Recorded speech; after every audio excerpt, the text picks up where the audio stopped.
BTech किया हुआ बच्चा मेरे पास फ़ोन करता है और बोलता है कि डॉक्टर साहब नौकरी चाहिए मुझे, कोई जॉब मिल सकती है क्या? मैंने कहा ठीक है, जॉब तो मिल जाएगी। क्या स्किल है आपके पास? आपके पास क्या स्किल है? उसने बोला स्किल का तो पता नहीं जी, पर मैंने बीटेक की हुई है। मैंने कहा बीटेक नहीं, मैंने डिग्री नहीं पूछी, मैंने पूछा तुम क्या कर सकते हो अपने समाज के लिए या किसी कंपनी के लिए या मेरे लिए, क्या कर सकते हो जिसके बदले में मैं तुम्हें कुछ दूं? तो उसने बोला जी मैंने अभी तक पढ़ने के अलावा और कुछ नहीं किया, मुझे तो आप जो काम सिखाओगे वो सीख लूंगा।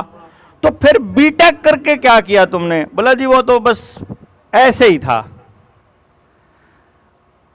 आदरणीय प्रधानाध्यापक जी, प्राचार्य महोदय, सम्मानित उपस्थित अतिथिगण, हमारे सम्मानित शिक्षकगण और प्यारे विद्यार्थियों, ये हालत है आज हमारे पढ़े हुए बच्चों की, पढ़े लिखे बच्चों की, और उनकी हालत की कि उनके पास अपना जीवन जीने की एक स्किल भी नहीं है, एक भी स्किल।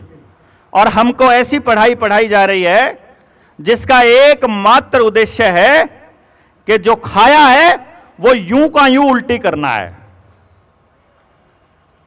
ना भाई? ये लाइन लिखी हुई है किताब के अंदर, अगर यही तो लिख दोगे पेपर में तो ज्यादा नंबर आ जाएंगे, अगर अपने दिमाग से कुछ लिख दिया तो नंबर कट जाएंगे, है ना? यानी कि एज इट इज अपने दिमाग का इस्तेमाल नहीं करना। हम जब पढ़ते थे, हम जब आपकी उम्र में थे, स्कूल में जाया करते थे, वो बात तो 30 साल पुरानी हो गई। 30 साल पहले भी हम लोग ऐसे ही पढ़ा करते थे, 30 साल बाद भी आप लोग ऐसे ही पढ़ रहे हो। 30 साल पहले भी कहते थे कि इस चीज की जरूरत है और आज भी कह रहे हैं कि इसी पढ़ाई की जरूरत है। मेरे समझ से बाहर हो गई बात। मुझे लगा ये क्या हो रहा है। एक बच्चा है जिसको रोज डांट पड़ रही है, और मैं समझता हूं यहां बैठे हुए लगभग हर बच्चे को रोज डांट पड़ती है, पड़ती होगी ना? पढ़ता नहीं है, कुछ काम नहीं करता, सारा दिन मोबाइल पे लगा रहता है, बदतमीजी करने लग गया है, आंख दिखाता है, ध्यान तुम्हारा नहीं है, उल्टा बोलता है, घर के काम को हाथ नहीं लगाने का जी करता, चबर चबर जितनी मर्जी करवा लो, बाहर मोटरसाइकिल पे घुमा लो इसको, ऐसा ही रहता है ना? सबके साथ ऐसे हो रहा है। और मैं जब बच्चों से पूछता हूं कि कितने बच्चे ऐसे हैं जो अपने मां बाप की डांट खाना चाहते हैं, तो पता चलता है कोई बच्चा मां बाप की डांट खाना चाहता ही नहीं, कोई बच्चा अपने गुरुजनों से मार खाना चाहता नहीं, कोई बच्चा समाज में अपने ऊपर गलत स्टैंप लगवा के, गलत मोहर लगवा के, गलत अपनी छवि बना के जीना चाहता नहीं। हर आदमी शांतिपूर्ण जीवन जीना चाहता है, प्रेम भरा जीवन जीना चाहता है। तो अगर प्रेम भरा जीवन जीना चाह रहा है तो उसे वो कौन सी चीज है जो रोक रही है? उसको रोक रही है ये व्यवस्था। व्यवस्था बनाने वालों ने जब आपका सिलेबस बनाया तो आपसे पूछा नहीं कि आपको क्या चाहिए। आपके स्कूल में जो गुरुजन आपको पढ़ाते हैं उनसे पूछा नहीं कि हापुड़ के इस जिले के इस एरिया में कैसी खेती है, कितनी जमीन है लोगों के पास, कैसा पशुधन है, कैसी मिट्टी है, किस तरह के लोग हैं, शारीरिक ढांचा कैसा है, उनकी जरूरत क्या है, उनकी जरूरत के हिसाब से प्रकृति के साथ तालमेल करते हुए कैसा सिलेबस बनाया जाए कि जो बच्चा परमात्मा ने पैदा कर दिया वो बच्चा जब बड़ा हो तो वो समाज के काम का हो, ना कि उसके ऊपर उसके घर वाले या पड़ोस वाले या गांव वाले या कोई भी समाज का आदमी कोई ठप्पा लगा दे कि ये तो नालायक है, कुछ नहीं करता है। ऐसा ठप्पा नहीं चाहिए ना। चाहिए तो ये था कि भाई मैं पैदा हो गया, मैं बच्चा हूं, मान लो छोटा बच्चा पैदा हो गया, परमात्मा ने तो उसको अपराधी नहीं बनाया, प्रकृति ने तो उसको नशेड़ी नहीं बनाया, प्रकृति ने तो उसको बचपन से तो जबान लड़ाना नहीं सिखाया। मुझसे एक जगह पे मैं गया हुआ था, मैं कई बार व्यवस्था के खिलाफ बोल जाता हूं तो इसलिए कई बार कोप भजन भी मुझे बनना पड़ता है। मैं उसका मेरे ऊपर बड़ा नेगेटिव असर होता है कि तुम ऐसे क्यों बोला तुमने। भाई मेरे को बता दो तुम अगर मैंने गलत बात बोली है तो। इससे बच्चे विद्रोही हो जाएं तो मुझे नहीं फर्क पड़ता, विद्रोह कर लें कोई बात नहीं, अच्छी बात है, कम से कम वो गुलाम वाली जिंदगी तो ना जिए। पर मुझसे किसी ने बोला कि इन बच्चों को गाली देना किसने सिखाया, ये गाली देते हैं। कहीं पे बैठा था, मैंने बोला कौन सी गाली देते हैं? उन्होंने कुछ गाली का नाम बताया, ऐसा गाली देते हैं। मैंने कहा इस गाली में इस्तेमाल होने वाला शब्द और उसमें इस्तेमाल होने वाला वर्ण किसने बनाया, ये बताओ। उसको कैसे पता चला कि यह शब्द एग्जिस्ट करता है दुनिया में? कोई भी गाली दी तो उस बच्चे को कैसे पता चला? पहली बार उसने किसी से सुना होगा, तो वो कौन होगा? जो इस धरती पर उससे पहले आया होगा। नहीं, पैदा होते ही तो तुम गालियां देने नहीं लगे होंगे ना। तुमने गालियां देनी सीखी, अगर कोई गलत काम करना सीखा है तो तुमसे पहले धरती पर कोई आया होगा, उसने किया होगा वो गलत काम पहले, तभी तो तुमको मालूम पड़ा कि वो गलत काम भी होता है।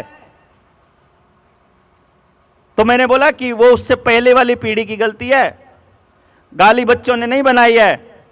वो गलत काम करना सीखकर पेट से पैदा नहीं हुए हैं।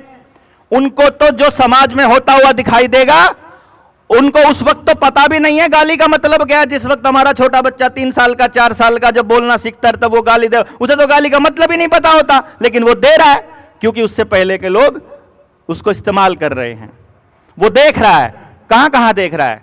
वो टीवी में देख रहा है, वो मोबाइल में देख रहा है, वो कार्टून में देख रहा है, वो अपने घर में देख रहा है, वो पड़ोस में देख रहा है, वो पूरी दुनिया में देख रहा है। उसको अगर आपको सुधारना चाहते हो तो पहले उस चीज को सुधारना पड़ेगा जहां जहां से उसको इंफॉर्मेशंस मिल रही हैं। स्कूल में कोई टीचर आपको कोई गलत काम कैसे सिखा सकता है? घर में मां बाप आपको कोई गलत बात कैसे सिखा सकते हैं? जानबूझकर कोई भी आदमी किसी अगली जनरेशन को गलत बात नहीं सिखाता है, लेकिन उस पहली जनरेशन को मालूम ही नहीं है कि तुम्हारे इन्हीं कामों की वजह से सब का सब हो रहा है।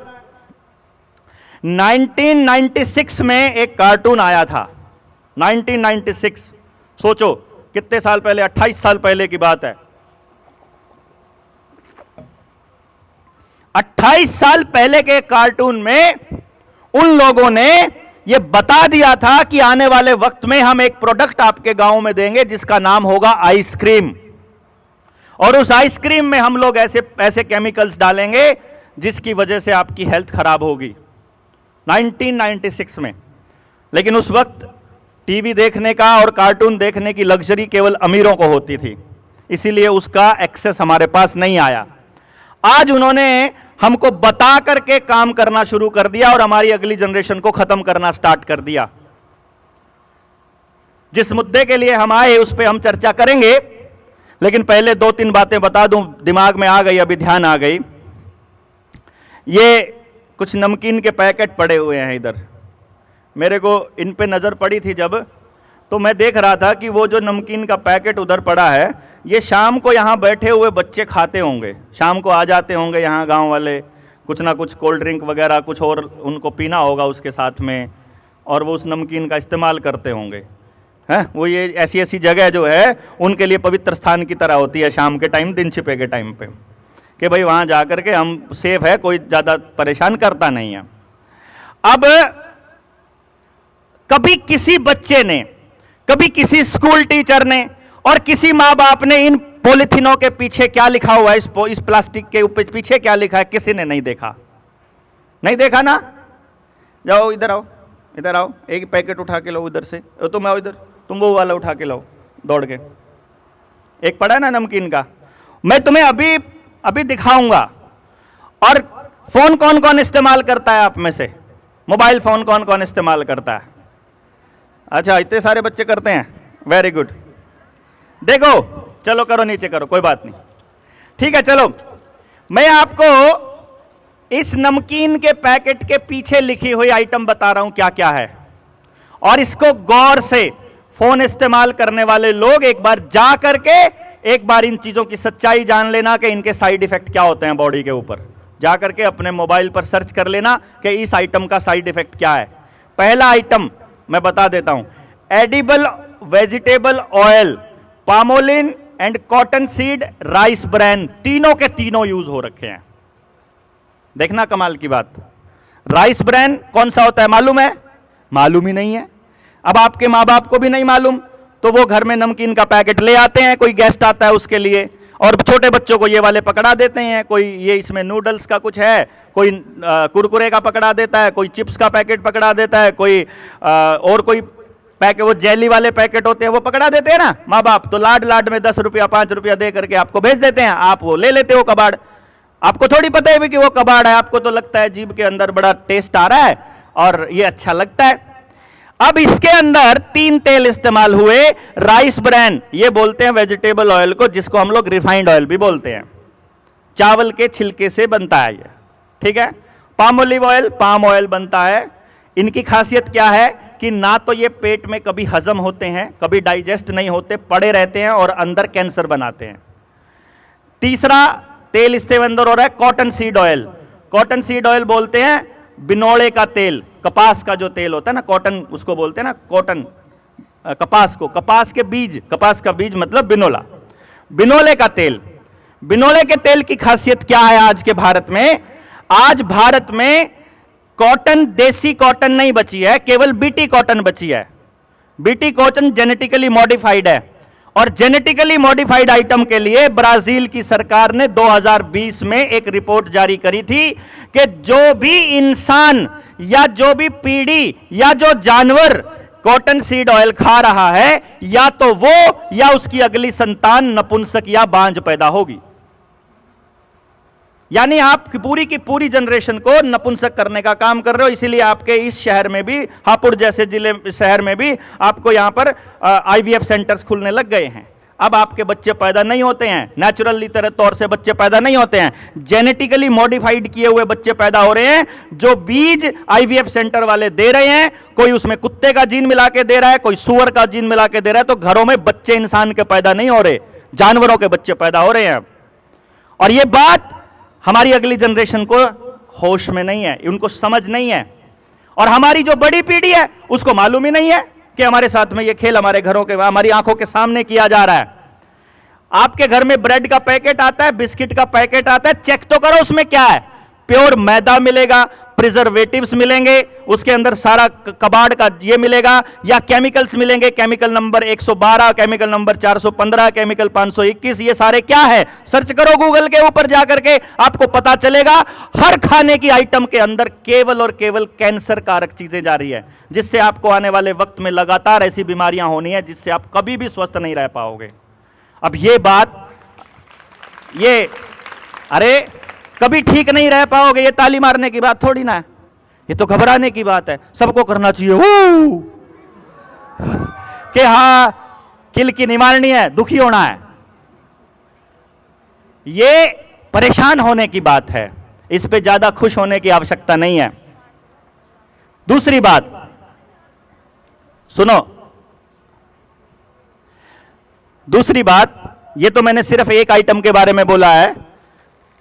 दुकान पर अगर आप जाओगे तो आपको जानकर हैरानी होगी, जब मैंने इसके ऊपर 1 हफ्ता रिसर्च किया, लगभग 3-4 छोटे और बड़े शहरों के दुकानों पे गया, जो फास्ट फूड की दुकानें हैं, जो छोटे होटल हैं, जो बड़े होटल हैं, इन सब के होटल्स के पास गया, और वहां जाकर के जब मैंने उनसे पूछा कि तुम तेल कौन सा इस्तेमाल करते हो, तुम बीज कौन से इस्तेमाल करते हो, ब्रेड कहाँ से लेकर के आते हो, इसके लिए नूडल्स कहाँ से लाते हो, फलानी चीज़ बनाने के लिए रॉ मटेरियल कहाँ से लाते हो, तो आपको पता चलेगा कि मार्केट में मिलने वाला एक भी खाने का आइटम खाने लायक नहीं है, एक भी आइटम।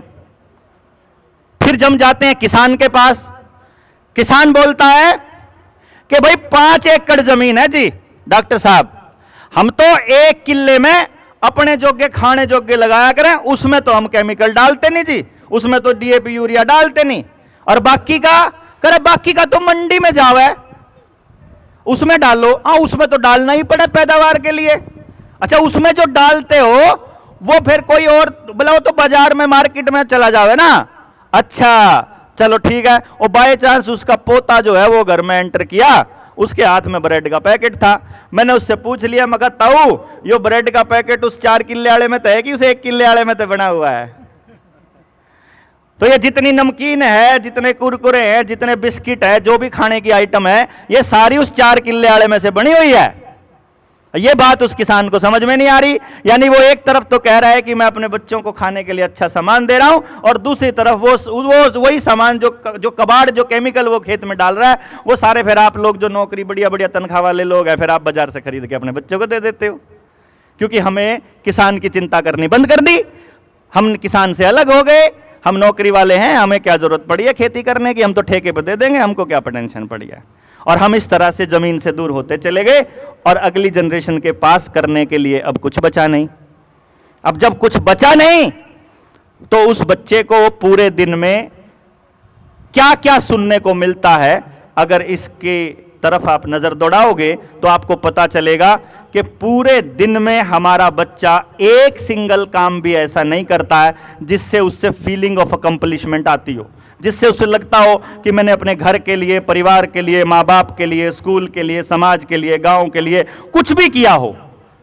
इसीलिए उसका डोपामिन रिलीज होता नहीं, और डोपामिन रिलीज होता नहीं तो फिर उस डोपामिन को रिलीज करने के लिए वो दूसरे बच्चे को धमकाएगा, उसको मारेगा, उससे लड़ाई करेगा। वो नहीं होगा तो मोबाइल पर गेम खेलेगा। मोबाइल में भी गेम कैसे चल रहे हैं? मोबाइल में भी गेम, बंदूक चलती है, वो गेम में भाले बरसी चलते हैं, वो खून निकलता है तो पॉइंट मिलते हैं, तो हमारा बच्चा उसमें अंदर ही अंदर हिंसक होता जा रहा है। मोबाइल में भी गेम मिलते हैं कि ये वाला लेवल ऐसे पार करोगे तो पॉइंट मिलेंगे, मतलब अगर गुलामी स्वीकार करोगे तो आगे बढ़ने का मौका मिलेगा, नहीं तो नहीं मिलेगा। वहां पर भी यही सेंस चल रहा है। या फिर आपको एप्लीकेशंस कौन सी डाउनलोड करने को बोलते हैं, बड़े बड़े स्टार जिनको आप लोग कहते हो, मैं तो उनको भांड कहता हूं, वो कहते हैं कि आप पान मसाला खाओ, वो कहते हैं कि आप दारू पियो, वो कहते हैं कि आप सिगरेट पियो, वो कहते हैं कि आप ये हैं जुआ खेलो, सट्टा खेलो, ड्रीम 11 जैसी टीमें बनाओ और सट्टा खेलो और उसके ऊपर लगे रहो। ये लोग आपको ये सिखाते हैं। नेता, अभिनेता, खिलाड़ी, ये सब हमारे बच्चों के जीवन को, उनकी सोच को बर्बाद करने पे लगे हैं। टेलीविजन, अखबार के अंदर सारी की सारी नेगेटिव खबरें आ रही हैं। आपकी पढ़ाई आपको टोटल पूरी तरह से रट्टाफिकेशन वाली बना दिया। अब सवाल यह आता है कि आप लोगों को परमात्मा ने जब बनाया तो क्या कोई खास चीज दे करके भेजा? के सांप आ गया? के अरे जग के आ गया? क्या आ गया? इसको क्यों डिस्टर्ब कर रहा है? तुझे नहीं सुनना तो आंख बंद कर ले।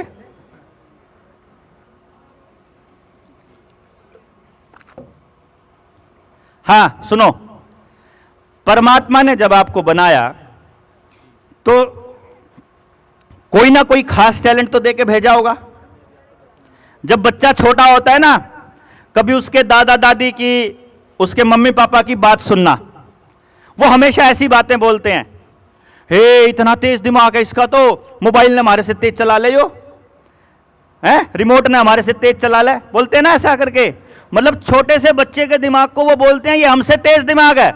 वही बच्चा धीरे धीरे बड़ा होता है, और बड़ा होकर के जब वो 10वीं पार चला जाता है, कहते नालायक है दो।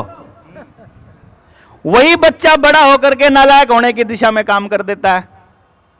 हमारा मानना यह है कि नहीं, एक भी बच्चा या एक भी चीज परमात्मा ने नालायक या बेकार नहीं बनाई।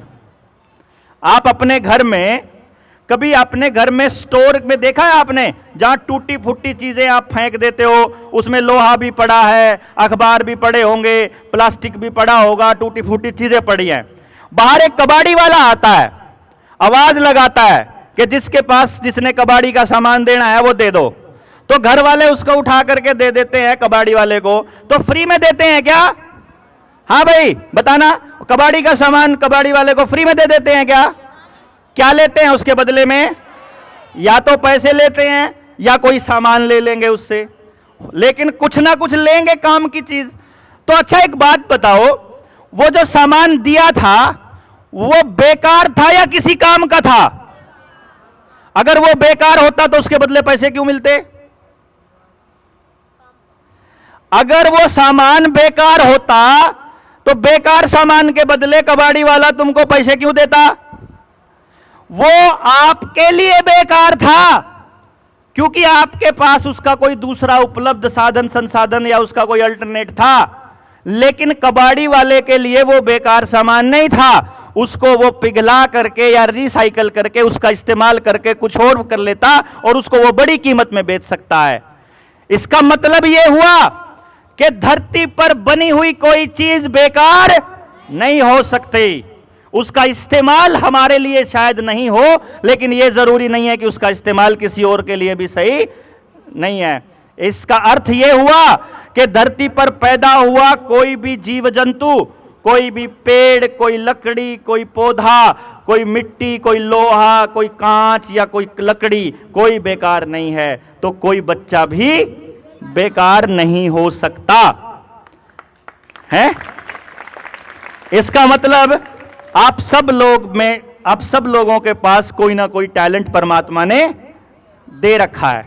अब ये टैलेंट क्या है और उसको कैसे निखारा जाए और उसको किस तरह से अपने करिकुलम के अंदर, अपने पाठ्यक्रम में शामिल किया जाए कि विद्यालय के स्तर पर समाज की मदद से हम एक ऐसा सिस्टम तैयार करें कि इन बच्चों के अंदर छुपे हुए उस गुण को निकालें और निकाल करके उस बच्चे को तैयार करें, ताकि आने वाले वक्त में अपने परिवार, अपने खुद के लिए और अपने समाज और अपने राष्ट्र के लिए वो काम की चीज साबित हो सके। ये काम बड़ी पीढ़ी का है। इस बड़ी पीढ़ी का होने के नाते हमने इसके ऊपर काम करा। हमने सोचा कि जो बच्चे रोज स्कूल में डांट खा रहे हैं, क्या ये सचमुच इतने बेकार और नालायक हैं? तो पता चलता है नहीं, ये बच्चे नालायक नहीं हैं। इन बच्चों को कोई ढूंढ नहीं पा रहा कि इन बच्चों के पास क्या टैलेंट है, इन बच्चों के पास असल में कैसी बुद्धि है।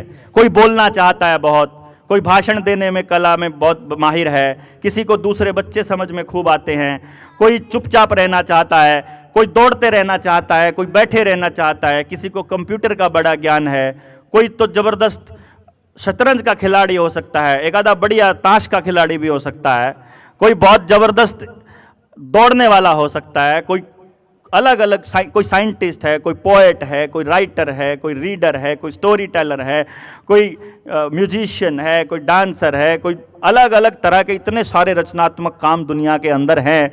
तो इन बच्चों को क्या टैलेंट दे रखा है, इस बात का पता लगाने के लिए हमने आज से 22 साल पहले, 23 साल पहले कुछ काम शुरू किया और उसका नतीजा ये हुआ कि 2009 में हम इस लेवल पर पहुंच गए कि हम 2013 में प्रोफेशनली हमने इस काम को शुरू किया कि अब हम 3 साल की उम्र से लेकर किसी भी बच्चे के बारे में 100% एक्यूरेसी के साथ ये बता सकते हैं कि इस बच्चे को परमात्मा ने कैसा दिमाग दिया है और ये किस तरह के काम करने के लिए बना है। अब सोचो, आप लोगों को पता चल जाए कि आपके अंदर ये सारे टैलेंट हैं और स्कूल के टीचर्स को भी मालूम पड़ जाए और समाज के लोगों को भी मालूम पड़ जाए, तो क्या मुश्किल रह जाएगा उनको तैयार करना। क्योंकि आज जो समस्या सबसे बड़ी ये है, माँ बाप को और स्कूल के टीचर्स को ये नहीं पता कि करना क्या है, इस बच्चे का क्या करना है, ये बच्चा किस लिए बना है। करना चाहता है हर कोई, हमको भी सिखाया जाता है, बीएड में, जेबीटी में, एमएड में बड़ी लाइनें होती हैं, उसमें सिखाया जाता है बच्चे को उसकी रुचि और क्षमता के हिसाब से छात्र केंद्रित शिक्षा दे करके उसको आगे बढ़ना चाहिए, ताकि उसका नैतिक, सामाजिक, बौद्धिक और पता नहीं क्या क्या राजनीतिक इस तरह के विकास हो सके। मैंने अपने क्लास में अपनी मैडम से पूछ लिया कि मैडम, मुझे कैसे पता चलेगा कि मेरे अंदर क्या टैलेंट है, और मेरे को अगर नहीं पता चलेगा मेरे में क्या टैलेंट है तो मैं दूसरे बच्चों का कैसे बताऊंगा जी क्या टैलेंट है उन बच्चों के अंदर। तो पहले तो हमें प्रैक्टिकल सिखाओ, नहीं तो फिर वो सिसोदिया वाली बात हो जाएगी कि हमको याद तो है कि शिकारी आएगा, जाल बिछाएगा, दाना डालेगा, दाने में उसमें फंसना नहीं है, हमको पता तो है, लेकिन बचना कैसे वो नहीं पता। ऐसे ही हमने रट तो लिया कि बच्चों को उनकी रुचि के हिसाब से ही तैयार किया जाए, लेकिन वो रुचि कैसे पता चलेगी भाई, ये प्रैक्टिकल बहुत बड़ा है। इस पे हमने काम किया और अब हम लोग इस लेवल पर हैं कि हम इसको तैयार करके समाज को देने के लिए निकले कि समाज का जो भी अंग इसमें आगे बढ़ करके लेना चाहता है, हम इस विद्या को, इस ट्रेनिंग को, इस पूरे के पूरे कॉन्सेप्ट को समाज के लिए समर्पित करने के लिए तैयार हैं, बशर्ते कि समाज इसके लिए तैयार होता हो। अब स्कूल के अध्यापक हैं, प्राचार्य महोदय हैं, उन सबको समझ में आ गया मान लीजिए, लेकिन आपके पेरेंट्स को समझ में नहीं आया, आपके माँ बाप को समझ में नहीं आया, तो वो लोग इसके लिए आगे नहीं बढ़ेंगे और आपके लिए सपोर्ट नहीं करेंगे जब तक उनको बात समझ में ना आ जाए। इसीलिए हमने इस कॉन्सेप्ट को इस तरह से लिया कि भाई माँ बाप, शिक्षक और बच्चा तीनों को लूप में लेकर के एक सिस्टम तैयार करना पड़ेगा और समाज की मदद से ही ऐसी शिक्षण व्यवस्था तैयार की जा सकती है जिससे कि बच्चों को उनके भावी जीवन के लिए तैयार किया जा सके। आप लोगों को यहां बुलाने के पीछे एक मकसद है। क्या हो गया? जो धूप में बैठे मैं तो चुप बैठे, अर्थारे चुरने हो रहे।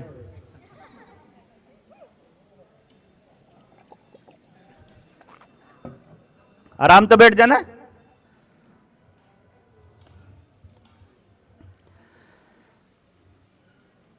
आप लोगों के बीच आने का मकसद क्या है इसका? अच्छा, तुम्हारी बात नहीं हो रही है क्या?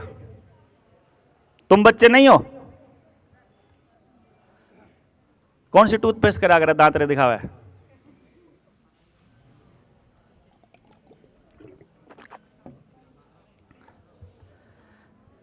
कभी टूथपेस्ट के पीछे देखा है क्या लिखा हो उसके अंदर? देखना जा करके, कुछ मत करना। अपने सबके घर में टूथपेस्ट होती है, टूथपेस्ट के पीछे जा करके सबसे पहला सोडियम लोरेल सल्फेट, सॉरी, पहला ही केमिकल है उसके अंदर, सोडियम लोरेल सल्फेट लिखा हुआ उसके ऊपर। फिर गूगल पे जाओ, सर्च करो कि इसका क्या असर है, पता लगेगा उससे कैंसर होता है। ठीक है, दूसरे नंबर पे उस पे लिखा होता है फ्लोराइड, पता करो उससे क्या होता है, दांत खराब होते हैं। यानी कि आपको जो केमिकल दिए जा रहे हैं बाजार से, जो भी पैकेट में बंद आ रही है ना चीज, वो समझ लो आपके लिए जहर है, जो भी पैकेट में बंद हो गई। अब इसका मतलब क्या है समझ रहे हो? ये अवेयरनेस तुमको कोई नहीं बताएगा। इसको समझने के में अगर तुम लोग पीछे रह जाओगे तो अपना नुकसान खुद करोगे। जो बात आपको बताई जा रही है कि आपके बीच में क्यों आए हम लोग, सबसे पहली बात कि आपने बड़ा होकर के इस देश का नागरिक बनना है। अगर आपके अंदर बुद्धि डेवलप नहीं हुई, दिमाग अगर आपका डेवलप नहीं हुआ, आपको चीजों पे सवाल खड़ा करना नहीं आया, अगर आपको रिसर्च करनी नहीं आई, तो फिर बड़े होकर के गुलामी के अतिरिक्त आपके पास कोई दूसरा रास्ता नहीं बचेगा। तीसरी बात, आपके बीच आए हैं इसलिए कि कल को हमें जब आपके पेरेंट्स की जरूरत पड़ेगी इस मिशन के लिए कि हम लोग एक ऐसा एजुकेशन सिस्टम बनाने की दिशा में काम कर रहे हैं, तो आप अपने मां बाप को बोल सको कि आज हमारे स्कूल में जनता सरकार मोर्चा से देवेंद्र बलारा जी आने वाले हैं, उनकी टीम आने वाली है, आज आपको जाना चाहिए क्योंकि वो हमारे लिए बात करने आ रहे हैं। इसमें हमारा क्या है? देखो, एक बात मैं आपको बताऊं, किसी बच्चे के पास क्या टैलेंट है उसको बताने की फीस है मेरा ये बिजनेस है, और एक बच्चे की फीस है 1.5 लाख रुपया। अब ये फीस गांव का आदमी किसान नहीं दे सकता, इसलिए 2016 में हमने एक मॉडल डेवलप किया था कि यदि समाज चाहता है, यदि समाज के लोग तैयार हैं, मां बाप तैयार हैं और शिक्षक तैयार हैं, तो किसी भी विद्यालय के लिए ये पूरा का पूरा सिस्टम, टेक्नोलॉजी, टाइम, ट्रेनिंग, सब कुछ हम अपनी तरफ से देंगे फ्री ऑफ कॉस्ट। लेकिन उसकी शर्त यह है कि आपको इसके अंदर शामिल होना पड़ेगा। यह नहीं है कि यह हमारी सिरदर्दी नहीं है, आपको अपने लिए चाहिए कि नहीं चाहिए यह देखना होगा, आपके मां बाप को आपके लिए चाहिए कि नहीं चाहिए यह देखना होगा। और यदि आपको इसकी जरूरत है तो हम जब अगली बार जब स्कूल के अंदर प्रांगण में कोई कार्यक्रम करते हैं या शहर में कहीं, आपके गांव में कहीं कार्यक्रम करते हैं, तो आपको अपने मां बाप को बोलना पड़ेगा कि ये जो कार्यक्रम हो रहा है ये जनता सरकार मोर्चा का, या देवेंद्र बलारा या उनकी टीम, या वीरेंद्र सिसोदिया या सचिन और रविंदर, ये कोई ऐसे साथी कोई आ रहा है, तो आप सबको बोलना है कि आप जाके आओ क्योंकि ये हमारे लिए बात करने वाले हैं। ये काम आपका, आपके बीच में इसलिए आए हैं, आपको इसलिए आए हैं कि कल को जब आपके प्राचार्य महोदय अगर आपको कहते हैं कि हम इस मिशन की शुरुआत करने वाले हैं या हम इस दिशा में काम करने वाले हैं, तो फिर आप भी उसमें एक्टिवली पार्टिसिपेट कर पाओ। तो आपसे बात करने का केवल इतना सा मकसद है। दूसरी बात, कहीं ऐसा ना हो कि यहां के लोग ऐसा मानने लग जाएं कि भाई हम तो थोड़े से लोग हैं, इससे क्या बदलाव होगा, इससे क्या होने वाला है, केवल हमारे गांव में होगा तो उससे कुछ नहीं होगा, व्यवस्था तो नहीं बदलेगी। तो व्यवस्था बदलने के लिए लोगों की सोच बदले और लोग इस दिशा में काम करने लगे। इसीलिए हमने तालकटोरा स्टेडियम में 25 अगस्त को एक पेरेंट्स का एक बड़ा सेमिनार बुलाने की योजना बनाई है कि पूरे सेमिनार पूरे के पूरे तालकटोरा स्टेडियम में जब हम 5000 लोग वहां इकट्ठा होंगे और इकट्ठा होकर के इस बात पर चिंतन करेंगे कि हम अपनी पेरेंटिंग में गलती क्या कर रहे हैं, हम अपनी पेरेंटिंग में क्या गलती कर रहे हैं, हम अपने स्कूलों में क्या गलती कर रहे हैं, करिकुलम में पाठ्यक्रम में क्या गलती है और बच्चों को तैयार करने में समाज क्या गलती कर रहा है। जब हम इस पर डिस्कशन करेंगे, डिस्कशन के बाद जब हम ये मान लेंगे, समाज का बड़ा तबका, यानी बड़ा तबका मतलब बड़ी पीढ़ी यानी हम लोग, हमारी पीढ़ी जब ये मान लेगी कि हां कुछ हमसे गलती हुई है, तो ठीक रास्ते पर चलने के लिए एक नींव बनेगी, एक रास्ता बनाने की दिशा में हम काम कर सकते हैं। इसलिए आप लोगों से गुजारिश ये है, विद्यालय के प्रांगण में मौजूद प्रत्येक व्यक्ति से गुजारिश ये है कि 25 अगस्त को संडे पड़ता है, आप लोग अपने जीवन का एक दिन अगली पीढ़ी की को तैयार करने की दिशा में चल रहे इस आंदोलन में देने की कृपा करें। ज़्यादा से ज़्यादा लोगों को वहाँ पर लेकर के आएँ। आप अपने पेरेंट्स को बोलें कि आप इस कार्यक्रम में ज़रूर जा करके आएँ। जितने ज़्यादा लोग वहाँ होंगे उतनी ज़्यादा लोगों के अंदर एक भावना आएगी कि सिर्फ हम नहीं बल्कि समाज से आए इतने सारे लोग ये चाहते हैं कि एजुकेशन सिस्टम में बदलाव हो और एक ऐसा एजुकेशन सिस्टम बने जिसमें वो पढ़ाया जाए जो उस बच्चे को जीवन के लिए तैयार करता हो, ना कि वो पढ़ाया जाए जो उस बच्चे को केवल नौकर बनाने की दिशा में काम करता हो। तो आप सब लोग इसमें भागीदार होंगे, आप सब लोग इसमें सहयोग भी करेंगे, अपने लोगों को बोलेंगे और आएंगे। इसी उम्मीद में कोई बात अगर गलत निकली है उसके लिए माफ़ी के साथ मैं अपनी बात यहीं ख़त्म करता हूं। जय हिंद, जय भारत।